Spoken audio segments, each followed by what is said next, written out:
Andhra Pradesh assembly deputy speaker రఘురామకృష్ణరాజుకు ఊరట దక్కింది. ఆయనపై నమోదైన కేసును సుప్రీంకోర్టు కొట్టేసింది. ఆయన ఎంపీగా ఉన్న సమయంలో 2022 జూలైలో నమోదైన క్రిమినల్ కేసును సుప్రీంకోర్టు కొట్టేసింది. ఈ కేసును AP police constable S. Farooq Basha నమోదు చేశారు.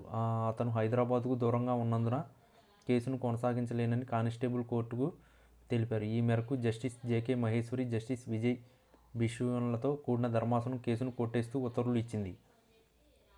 కానిస్టేబుల్ ఫారూక్ బాషా అనంతపురంలో విధులు నిర్వహిస్తున్నారు. హైదరాబాద్కు వచ్చి కేసును కొనసాగించడం కష్టమని ఆయన అఫిడవిట్లో పేర్కొన్నారు. రఘురామకృష్ణరాజుతో పాటు ఆయన కుమారుడు భరత్, ఇతర సిఆర్పీఎఫ్ సిబ్బందిపై కూడా ఎఫ్ఐఆర్ నమోదైంది. తాను హైదరాబాద్కు 350 కిలోమీటర్ల దూరంలో ఉన్న అనంతపురంలో విధుల్లో ఉన్నట్లు కోర్టుకు తెలిపారు. అందుకే హైదరాబాద్కు వచ్చి కేసును కొనసాగించలేను అన్నారు. అందుకే కోర్టు కేసును కొట్టేసింది. 2022 జూన్లో హైదరాబాద్లో రఘురామకృష్ణరాజు ఇంటిపై నిఘా పెట్టారని ఒక కానిస్టేబుల్ను పట్టుకున్నారు. రఘురామకృష్ణరాజు, ఆయన కుమారుడు భరత్ సిఆర్పీఎఫ్ సిబ్బందికి కలిసి అతన్ని పోలీసులకు అప్పగించారు. కానిస్టేబుల్ ఫారూక్ బాషా తనపై దాడి చేశారని ఫిర్యాదు చేశారు. గచ్చిబౌలి పోలీసులు కేసు నమోదు చేశారు.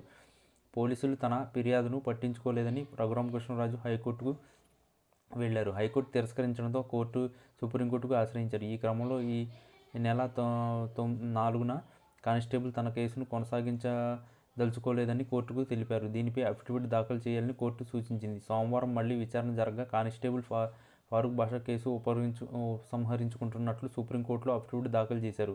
కానిస్టేబుల్ అభిప్రాయాన్ని కోరిన ధర్మాసనం అనంతరం ఈ కేసును కొట్టేసింది.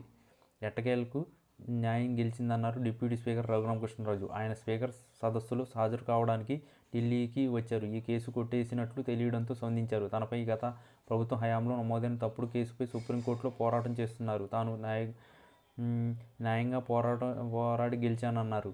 గతంలో తనపై, తన కుమారుడిపై సిఆర్పీఎఫ్ పోలీసులపై పెట్టిన కేసును సుప్రీంకోర్టు కొట్టేసిందన్నారు. ఫారూక్ బాషా అనే వ్యక్తి ఈ కేసును కొనసాగించడానికి ఇష్టం లేదని చెప్పడంతో కోర్టు ఈ నిర్ణయం తీసుకుందన్నారు. గత ప్రభుత్వం ఫారూక్ బాషాపై ఒత్తిడి తెచ్చి తప్పుడు కేసు పెట్టించిందని రఘురామ అన్నారు. అలాగే తనపై కస్టోడియల్ టార్చర్ కేసులో విచారణ అంశాన్ని కూడా రఘురామ ప్రస్తావించారు. ఈ కేసు విచారణకు ఆరోపణలు ఎదుర్కొంటున్న వారు సహకరించడం లేదన్నారు.